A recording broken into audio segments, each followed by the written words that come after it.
ডিমৰীয়াৰ জালিখৰা বিলৰ ভূমিত পৰিছে নেকি বনিয়াৰ খেমচকু? ডিমৰীয়াত চলিছে নেকি অবাধ হাৰত পাহাৰৰ মাটি খনন?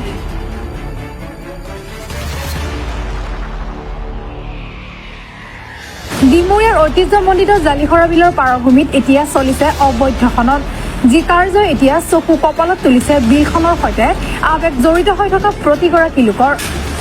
দৈনিক কেইবাখনো জেচিবি ফকলেনৰ সহায়ত বিলৰ মাটি খনন কৰি সেইসমূহ ডাম্পাৰ সহায়ত পথেৰে কঢ়িয়াই নি কৃষিভূমিত পেলাই থকা গৈছে।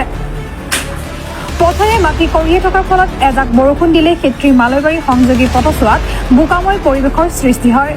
তাৰ ফলতো সমস্যাৰ সৃষ্টি হৈছে সাধাৰণ ৰাইজৰ। ইয়াৰ উপৰিও ডিমৰীয়াৰ ভিন্ন প্ৰান্তৰ পাহাৰ পৰ্বতসমূহতো চলি গৈছে ৰঙামাটিৰ অবাধ খনন। চকুমুদা পুলিৰ ভাওত সোণাপুৰ বন বিভাগ এই সমগ্ৰ বিষয়ে অৱগত কৰি এক উচিত তদন্তৰ জৰিয়তে অবৈধ কাম কাজসমূহ ৰোধ কৰাৰ বাবে সোমবাৰে সোণাপুৰ ৰাজহ চক্ৰ বিষয়ালয় এক স্মাৰক পত্ৰ প্ৰেৰণ কৰে সোণাপুৰ আঞ্চলিক ছাত্ৰ সন্থাই। ইয়াৰ লগতে এই অবৈধ খনন কাৰ্য অতি শীঘ্ৰেই বন্ধ কৰাৰো দাবী উত্থাপন কৰে সংগঠনটোৰ নেতৃত্বই।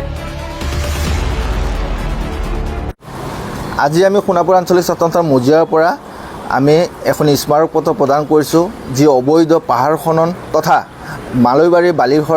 মালৈবাৰীৰ অঞ্চলৰ যি জালিখৰা বিল আছে, সেই বিলৰ পাৰৰ যি মাটি অবৈধভাৱে খনন কাৰ্য চলি আছে তাৰ বিৰুদ্ধে আমি ছাত্ৰ সন্থাই তীব্ৰভাৱে গৰিহণা দি আমি আমাৰ সোণাপুৰ ৰাজহ চক্ৰ বিষয়াক আমি এখন স্মাৰক পত্ৰ প্ৰদান কৰিছোঁ। লগতে ৰাজহ চক্ৰৰ বিষয়াৰ জৰিয়তে আমি জিলা আয়ুক্তকলৈ এখন স্মাৰক পত্ৰ প্ৰদান কৰিছোঁ, য'ত উল্লেখ আছে যে অবৈধভাৱে যি বণিক গোষ্ঠীয়ে এনেধৰণৰ দিনে নিশাই যি মাটি কঢ়িয়াই আছে তাৰ বিৰুদ্ধে প্ৰশাসন তথা ৰাইজে সজাগ হ'ব লাগে আৰু সেয়া উচিত তদন্ত কৰি দোষীক উপযুক্ত শাস্তি প্ৰদান কৰিব লাগে। লগতে যি অবৈধভাৱে যি মাটি খনন কাৰ্য চলি আছে সেই মাটি খননৰ ফলত ৰাইজৰ যথেষ্ট অসুবিধা হৈ আছে।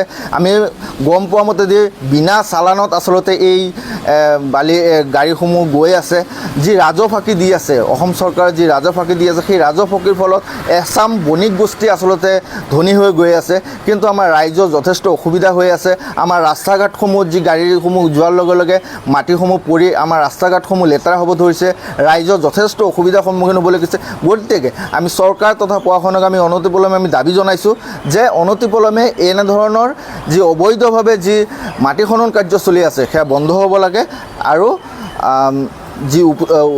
যি দোষী আচলতে সেই কাৰ্যৰ লগত জড়িত সেইসকলক উপযুক্ত শাস্তি প্ৰদান কৰিব লাগে। ডিমৰীয়াৰ ভিন্ন প্ৰান্তত ৰঙামাটিৰ খননো চলি আছে, যিহেতু বন্ধ হৈ আছে বৰ্তমান সময়ত, তথাপিও কিন্তু অসাধু লোকসকলে সেই খনন কাৰ্য চলাই আছে। কি ক'ব? হয়, নিশ্চয়।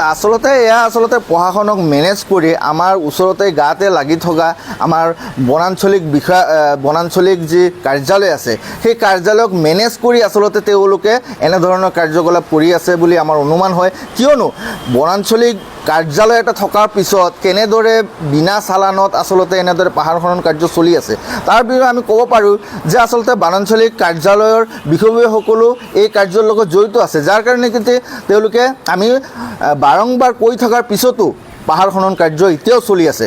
গতিকে বণিক গোষ্ঠীয়ে আমাৰ প্ৰশাসনিক যি বিষয়াসকল আছে, আমাৰ যি